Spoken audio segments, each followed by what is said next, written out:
Language modeling means assigning probabilities to token sequences. Why would we want to do this? Well, it's useful for a lot of applications, like machine translation and speech recognition, where we want to output text that not only is faithful to the input, but also is fluent, sounds natural, and makes sense. Or correcting errors in spelling and grammar, where we can use probabilities to determine that an error is present due to a very unlikely word sequence, and also choose the appropriate correction based on making the text much more likely. And there are lots of other applications as well. Historically, most work in language modeling was focused on tasks like translation and speech recognition. This is a famous result from the Google machine translation team around 2007, in which they found that they could continue to improve translation quality solely by increasing the amount of data used for their language models, up to more than 200 billion tokens, which was a lot of data for the time. More recently, language modeling in the form of predicting the next word has become a user-facing application in itself, with the rise of autocomplete and assistive writing technologies like Smart Compose. Improving a model's ability to predict the next word directly helps end users. And even more recently, language models have shown potential to be general-purpose NLP systems. For example, OpenAI's GPT-3 is a language model that can do many things, from generating Socratic dialogues to completing non-trivial patterns, and lots more. GPT-3 has really surprised a lot of researchers because it's essentially just a very large language model without any customization for these tasks beyond the bold-faced text that's provided here for context. Okay, let's get more concrete. The goal of language modeling is to compute the probability of a sequence of words, or to address the related task of computing the probability of the next word given previous words. A model that computes either of these probabilities is called the language model. When we're trying to model distributions over large structured spaces, we often start by factoring the joint probability into a product of conditional probabilities. For sequences, it's natural to do this one word position at a time, conditioning on all preceding words in the sequence. Note that we have not yet made any independence assumptions. We've just chosen a factorization ordering of the variables. There's an important detail we need to discuss, which is handling length of the sequence. A language model assigns probabilities to token sequences x. X can have any non-zero length, so the language model probabilities should sum up to 1 across all possible sequences of all possible lengths. So we need to model the length. Usually this is done by including a stop symbol at the end of the sequence and including a stopping probability for generating that symbol. We also include a start symbol before the sequence, which helps in modeling the first few tokens. Now we condition each conditional probability on the start symbol being at the beginning of the sequence, and we also include a probability of stopping the sequence conditioned on all n words. Why do we need these stopping probabilities? Well, as I said earlier, we want the sum of probabilities over all sequences of all lengths n to equal 1. What happens if we remove these stopping probabilities?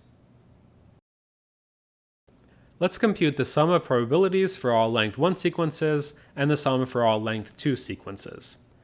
The probabilities of all length 1 sequences sum to 1, assuming we have a vocabulary V of possible word types. And the probabilities of length 2 sequences also sum to 1. So the sum for lengths 1 and 2 is 2. That's a problem because it's already larger than 1, and there's an infinite number of other lengths of sequences we want to model as well. By including stopping probabilities, we can ensure that everything sums to 1 across all lengths. As an alternative to stopping probabilities, we can model the length explicitly with the term p of n, corresponding to some distribution over lengths. Now that we've settled on the form of our probabilistic language models, let's talk about estimating the parameters of the model, in this case the probabilities. For the example sentence, "I do not like green eggs and ham," one of the probabilities we need is the probability of ham conditioned on all preceding words. Let's consider using maximum likelihood estimation, or MLE. Since these are categorical distributions, the MLE estimate is the count of I do not like green eggs and ham divided by the count of I do not like green eggs and. So the big problem here is that these require way too much data to get reliable counts for long text sequences like these. We'll never have enough data to estimate these probabilities if we need counts of entire sentences. So we're going to make an independence assumption. The idea is to approximate each of these conditional probabilities by conditioning on only the most recent k words. So for k equals 2, with the example we were trying to estimate, we assume that the probability of ham conditioned on all previous words is similar to the probability of ham given eggs and. The hope is that the last k words carry most of the information needed to predict the next word, and that working with shorter word sequences will work better with maximum likelihood estimation. When we use the same k value for all conditional probabilities, we get n-gram language models. Here, the n in n-gram corresponds to the number of words in each term, which equals k plus 1. Some n-gram sizes have special names. When n is 1, we have a unigram model. Each word in the sequence is independent. For n equals 2, we have a bigram model, where each word is conditioned on the previous word only. And for n equals 3, we have a trigram model, with 2 words of context in each term. Then the maximum likelihood estimate for our bigram model looks like this, where now our counts are computed over at most 2 words. So we should be able to estimate these probabilities from much less data than before. Let's look at an example. Given this training data set with 3 sequences and our formula for maximum likelihood estimates, we can estimate the bigram probabilities.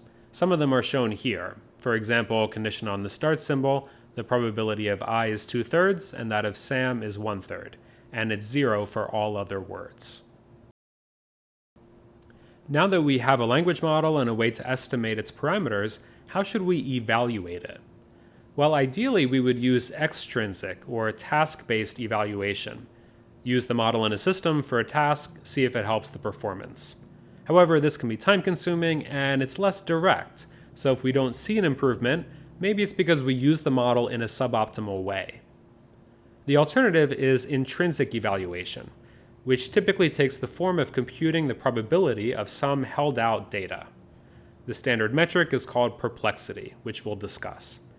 It's easy to use, but the downside is that it may not correlate with performance on downstream tasks. Both ways of evaluating are commonly done. Perplexity is used in early experiments to tune various decisions, and then once you've roughly figured out what sort of model you want to use, you can try various ways of using it in your downstream task systems. To build up to perplexity, first let's compute the probability of a held-out set of sentences xi. We'll work instead with log probabilities, and we'll divide the total log probability by the number of words m in the set of sentences, where m includes both words and stop symbols. We'll use L to denote the average log probability of tokens in the held-out data. Then the perplexity is 2 raised to the power of negative L. So the higher the log probability of the held-out data, the lower the perplexity. If perplexity is high, we can think of the model as being surprised or perplexed at seeing the held-out data. The lower the perplexity, the better the model. Perplexity can be interpreted as roughly the number of choices the model is guessing among at each position, which can also be called the branching factor. Suppose we have a bigram language model in which all of the distributions are uniform over the vocabulary plus the stop symbol. What's the perplexity of any sequence under this model? Well, we can use the bigram decomposition and then plug in the 1 over n term, and we find that the perplexity is n. At every position, our model is guessing among n possible choices. Here are some example perplexities using a training set of 38 million tokens of Wall Street Journal text and a vocabulary size of about 20,000. There is a huge decrease in perplexity when going from the unigram to the bigram model, and then additionally a large drop for the trigram model. Drawing from our idea of perplexity as branching factor, though the vocabulary size is 20,000, the trigram model is roughly only considering about 109 choices per position on average. That is, the context information and the word frequencies are such that a very small fraction of the vocabulary is really viable in a given position. Let's go back to our example. Suppose we estimate a bigram language model from this training data, but our test data contains the sequence "I like green eggs and ham." There's a problem here because the probability of like given I is 0. That bigram was not seen in our training data. So the probability of the test sequence is 0, which means the log probability is negative infinity and the perplexity is infinite. For this reason, it becomes critical to smooth n-gram language models so as to avoid zeros like these. And we'll talk about smoothing in the next video.